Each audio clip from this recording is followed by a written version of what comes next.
دیکھیں سرکار غوث اعظم بازار کیسے جاتے تھے، سنیں گے؟ آپ آواز کم کر دیں، بہت دیر سے بول رہے ہیں، سنیں آپ سنیں گے انشاءاللہ۔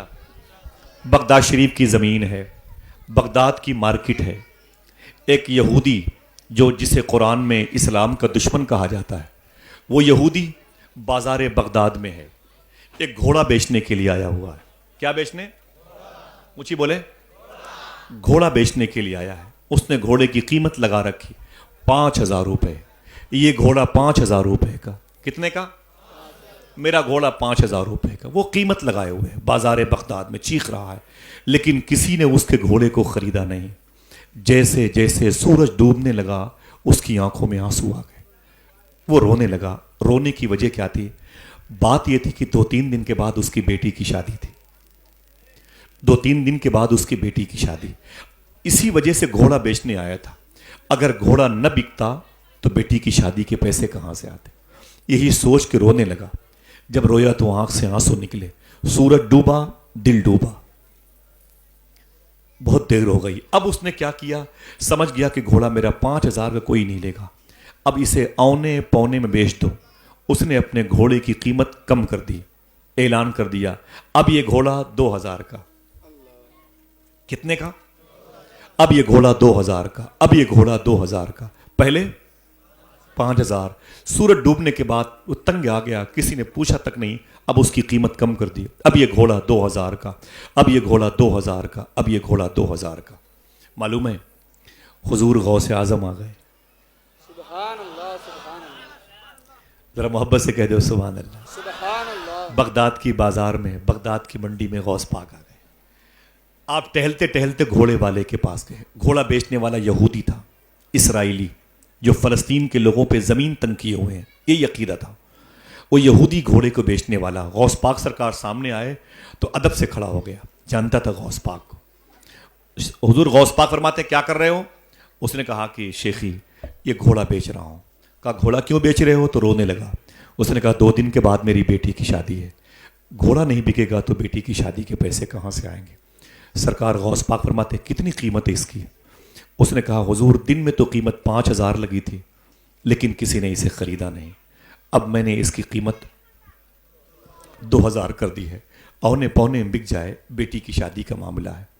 خدا کی قسم حضور غوث اعظم سرکار نے اپنی جیب سے 5,000 روپے نکالے۔ سبحان اللہ سبحان اللہ۔ پھر سے بولیے، سنیے گا غور سے۔ حضور غوث اعظم سرکار نے اپنی جیب سے 5,000 روپے نکالے، نکال کر کے گھوڑے بیچنے والے کو دیا، کہا اسے رکھ لے۔ اس نے کہا شیخ میں نے گھوڑے کی قیمت اس وقت 2,000 رکھی، آپ مجھے 3,000 روپے زیادہ کیوں دے رہے ہیں؟ حضور غوث اعظم سرکار نے ایک بات کہی، بات کو جیسے اس یہودی نے سنا، گھوڑے کی لگام چھوڑ کے غوث پاک کے قدم پہ گر پڑا اور قدم چوم کے بولا شیخی جتنی جلد ہو سکے مجھے کلمہ پڑھا کے مسلمان بنا، سبحان اللہ سبحان اللہ۔ جتنی جلد ہو سکے مجھے دین دے دیجیے، اپنے دادا کا عشق مجھے عطا فرمائے۔ حضور غوث اعظم نے اسے 5,000 روپے دیے۔ اس نے کہا شیخی 2,000 کی قیمت والا گھوڑا آپ مجھے 3,000 روپے زیادہ کیوں دے رہے ہیں؟ تو غوث پاک سرکار نے جملہ ارشاد فرمایا، میرے آقا فرماتے بات یہ ہے میرے دادا مدینے والے آقا نے ارشاد فرمایا، سمجھ کے بولیے گا، میرے دادا مدینے والے آقا نے ارشاد فرمایا جب کسی سے کوئی چیز خریدو تو اس کی مجبوری کبھی نہ خریدنا، سبحان اللہ بے شک۔ اس کی مجبوری کبھی نہ خریدنا۔ اس وقت 5,000 کا گھوڑا 2,000 میں بیچنا یہ تیری مجبوری ہے، اور مدینے والے آقا نے فرمایا کسی کی مجبوری نہ خریدنا، تو میں نے تیرا گھوڑا خریدا ہے، تیری مجبوری نہیں خریدی ہے۔ اتنا سنا تو غوث پاک کے قدم پہ گرا، کلمہ پڑھ کے اس نے اسلام قبول کر لیا۔ یہ غوث پاک ہیں اور یہ ہم۔ نہ نہ نہ بیٹے، ارے بیٹے بیٹھ جاؤ، بیٹھ جاؤ، بچیوں کو مارنا نہیں، بیٹے بیٹھ جاؤ، بیٹھ جاؤ، بیٹھ جاؤ۔ ماؤں سے گزارش ہے کہ اپنے بچوں کو اپنے پاس لے لیں، آرام سے آرام سے، ذرا ہاتھوں کو اٹھا کے بولیں لبیک یا غوث اعظم۔ بہنوں سے گزارش ہے کہ بچوں کو اپنے پاس رکھیں، بچیوں کو مارنا نہیں چاہیے۔ ذرا محبت سے کہہ دو سبحان اللہ۔ ظاہر سی بات ہے کہ جن کے قریب بچے کھیلیں گے ان کو سنائی نہیں دے گا تو تکلیف ہوگی نا، اس تکلیف کے لیے میں معذرت چاہتا ہوں۔ حضور غوث اعظم سرکار کا یہ عمل تھا، اور ہمارا کیا عمل ہے؟ ہم بھی بیوی سے کہہ کے ایک جھولا لے کے بازار جاتے ہیں سبزی لانے کے لیے، 100 روپے لے کے نکلے نا، تو ابھی 6 بجے ہیں، ابھی سورج ڈوبنے میں 1 گھنٹہ باقی ہے, ابھی تو بھنڈی کا ریٹ جو ہے 30 روپے میں چل رہا. ایسا کرو نا یار, 7:30 بجے چلیں گے تو 20 ہو جائے گا. صحیح ہے کہ نہیں؟ ابھی تو لوکی جو 20 روپے والی ہے نا, ابھی 20 کی ملے گی. ذرا سا 1 گھنٹہ رک جاؤ تو 20 والی لوکی 10 میں ملے گی. اس کو تو لامحالہ دینا ہی پڑے گا. یہ ہے اس کی مجبوری جو ہم خریدنے کے لیے 1 گھنٹہ کسی چائے کی دکان پر 2 3 کپ چائے پی ڈالتے ہیں. وہی پیسہ جو لوکی والے کو دینا تھا وہ چائے والے کو دے دیتے ہیں. پلس اس کے علاوہ بیٹھ کے ہوٹلوں میں دوسروں کی برائیاں کرتے ہیں, غیبت کرتے ہیں, گالیاں حسد برائی کرتے ہیں, اور پھر اس کے بعد کوئی نیکی تو ہے ہی نہیں ہمارے پاس. کوئی اچھی بات کسی سے بتانے کے لیے ہوٹل ہم جاتے ہی نہیں. سمجھ رہے ہیں؟ کوئی غریب ملا تو اس کی غریبی کا مذاق اڑایا, کسی کی بیماری کی خبر ملی تو اس کی بیماری کا مذاق اڑایا, کسی ایک پیر کے معذور انسان کو دیکھا تو اس کو لنگڑا کہہ کے پکارنے لگے, کسی کی آنکھ میں روشنی کم دیکھی تو اسے اندھا کہہ کے پکارنے لگے. یہی کرتے رہتے ہم لوگ. سمجھ رہے ہیں؟ آج یہ ہمارا عالم ہے. خدا کی قسم صوفی سلطان میں فرماتے ہیں کہ جب تمہیں چائے پینے کی خواہش ہو تو کبھی بھی 1 چائے کے پیسے لے کے بازار مت جایا کرو, بلکہ 1 ایکسٹرا چائے کے پیسے لے کے جایا کرو. پوچھا گیا وہ کیوں؟ کہتے 1 کپ چائے کسی اور کو پلا کے پیو گے تو چائے کا ذائقہ زیادہ اچھا معلوم ہوگا. سبحان اللہ سبحان اللہ. بھلے یہ حضور غوث پاک کی سنت ہے, وہ کھلا کے کھاتے تھے. کہتے ہو سبحان اللہ. اگر آپ قادری ہو تو اس پر عمل کیا کرو. کبھی بھی کسی رکشے والے کو روک کر کے 1 بوتل 10 روپے کا پانی دے دیا کرو. وہ دعا نہیں کرے گا, لیکن جیسے جیسے پانی اس کے بدن میں جائے گا جسم کے ہر حصے سے دعا نکلتی رہے گی. صحیح ہے کہ نہیں؟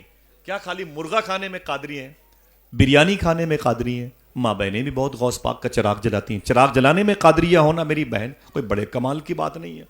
قادریہ ہونا اس لیے کمال کی بات ہے, تیرے دروازے پر کوئی کتا ہو تو بھوکا نہ سوئے, 1 روٹی کا ٹکڑا اسے دے دینا. گھر میں گوشت بنے تو 1 بوٹی تھوڑا سا سالن کسی پڑوس کے غریب انسان کو دے دینا. یہ حضور غوث پاک کی سنت ہے. ذرا ہاتھوں کو اٹھا کے پھر سے بولیں لبیک یا غوث اعظم. تو جو ہم بازاروں میں جاتے ہیں اگر وہی عمل غوث پاک والا کریں تو اس سے فائدہ ہوگا کہ نقصان؟ اونچی بولو. اب ہم سوچیں یار یہ تو نقصان ہوگا بھائی, 20 کی جگہ ہم کو 30 دینا پڑ رہا ہے. اگر اللہ کے نام پہ 10 روپے زیادہ دو گے تو اللہ اس کے رسول کا فیصلہ ہے 1 کے بدلے 10. عقیدہ ہے آپ کا؟ 1 کے بدلے, اونچی بولے 1 کے بدلے. یہ ہولی اور دیوالی میں رہتی ہے اسکیم, بگ بازار میں 30% چھوٹ چل رہی ہے, اور عید اور دیوالی کے بعد پوسٹر اتر جاتا ہے, اور یہ اسکیم صبح قیامت تک چل رہی ہے. سبحان اللہ. 1 کے بدلے, اونچی بولو, 1 کپ چائے پلاؤ گے تو کتنے کا انتظام ہوگا؟ 10 چائے کا. سمجھ گئے؟ رابعہ بصری کے گھر میں 2 مہمان آ گئے. بولے مما, فرمایا کیا بات ہے؟ کہا بھوک لگی ہے. ڈلیا اٹھا کے دیکھا 2 روٹی تھی. کتنی؟ 2 روٹی تھی. کہا اس میں 2 روٹی ہے. بولے بس بس بس, 1 مجھے دے دو, 1 میرے بھائی کو دے دو, بڑی بھوک لگی مما مما. تو رابعہ فرماتی ہیں بیٹھو. وہ دونوں مہمان بیٹھ گئے. دروازے پر دستک ہوئی, ایک فقیر آیا. رابعہ اللہ کے نام پہ کچھ دے دو, بھوک لگی ہے. رابعہ بصری نے دونوں روٹیاں اٹھا کے اسے دے دی. دونوں مہمان ناراض ہو گئے. عجیب بات ہے مما, میں نے مانگی مجھے نہ دی, اس فقیر کو دے دی. فرمایا بیٹھو. وہ دونوں مہمان بیٹھ گئے. اچانک دروازے پر دستک ہوئی. کہا کون؟ ایک لڑکی کی آواز ہے. رابعہ مما دروازہ کھولو. کہا کیا بات ہے؟ کہا میری ماں نے آپ کے لیے روٹیاں بھیجی. کہا کتنی ہے؟ کہا 18. رابعہ فرماتی چپ چاپ لیکن نکل جاؤ, چلو چلو چلو چلو میرے گھر سے باہر چلو. بولے ارے میری ماں نے بھیجی. بولے چل چل اپنی ماں کو دے دے, مجھے نہیں چاہیے تیری 18 روٹیاں, چل نکل لے. مہمان پریشان, عجیب مما روٹیاں لیتی تو میری بھی کام آ جاتی. بھوک لگی ہے تو 2 تھی اسے بھی دے دیا, 18 ہی واپس کر دیا. کیسی ہے میری ماں رابعہ. تھوڑی دیر کے بعد پھر وہی لڑکی آئی ہے. کہا رابعہ مما. کہا کیا بات ہے؟ کہا دروازہ کھولو. کہا کیا بات ہے؟ کہا روٹیاں لائی ہوں. کہا کتنی ہے؟ کہا 20.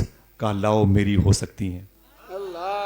مہمانوں نے کہا اس سے پہلے 18 واپس کر دی, اب 20 کیوں لے لیا؟ رابعہ فرماتی میں 18 کیوں لیتی؟ اللہ اس کے رسول کا قانون ہے 1 کے بدلے 10, 2 کے بدلے. سبحان اللہ سبحان اللہ. سمجھ رہے ہیں آپ کا نقصان ہوگا. اگر کسی لوکی بیچنے والے کو 5 روپے زیادہ دے دیا تو نقصان ہوگا. یہ کس نے بتا دیا آپ سے؟ یہ کہاں کی تھیوری ہے؟ حضور غوث اعظم رضی اللہ تعالیٰ عنہ بازار بغداد میں غربا اور مساکین کی خدمت کرنے جایا کرتے تھے. اور ہم پیسے بچانے کے لیے جاتے ہیں. ذرا ہاتھوں کو اٹھا کے پھر سے بولیں لبیک یا غوث اعظم. غوث پاک نے غریبوں کی مدد کیسے کی؟ اگر یہ تھیوری یاد رہے گی تو کام آئیں گے انشاءاللہ. کہہ دیں انشاءاللہ. پھر سے بولیں ہاتھوں کو اٹھا کے لبیک یا غوث اعظم. لبیک یا غوث اعظم. آپ پیچھے مڑ کے دیکھیں بیچاروں کو جگہ نہیں ملی میرے بھائیوں کو. اللہ ان کی حاضری قبول فرما لے. جو میرے بھائی کھڑے ہیں وہ بھی اپنے ہاتھوں کو اٹھا کے بولیں لبیک یا غوث اعظم. اللہ سب کے ماں باپ کی مغفرت فرمائے. ہم 2 روپے کسی غریب کو دیتے نہیں, اسی لیے نفرت پیدا ہو گئی. ہندو مسلمان مارو کاٹو. عجیب بات ہے, نفرت پیدا ہوئی ہے, ہمارے اندر سے محبت نکل گئی. غوث پاک کتنی محبت